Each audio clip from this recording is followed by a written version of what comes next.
আমার স্ত্রী একজন ডিমেনশিয়া রোগ, সে কিছু স্মরণ করে না, কিছু বুঝতে পারে না, জানে না। তার দেখাশোনার দায়িত্ব আমার উপরে এসে পড়ে। সে আমাকে ছাড়া আর কাউকে চেনেও না, বুঝেও না।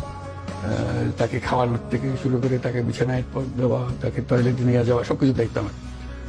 এখন আমি চলে গেলে তার অবস্থাটা কি হবে? আমি না হয় এক সপ্তাহের জন্য চলে গেলাম, সেটা একরকম জিনিস। আমি যদি 1 মাসের জন্য চলে যাই, তার কি অবস্থা হবে সেটা কাউকে চিনতেছে না।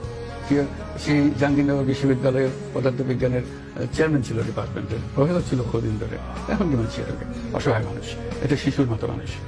কাজে এই হলো আমাদের পরিস্থিতি। এটা পারিবারিক ভাবে, এটা আমার মেয়ে সকালবেলা জেগে উঠলে আমার বাবাকে কি নিয়ে গেল নাকি, একটা নাইটমেয়ারের মতো অবস্থা।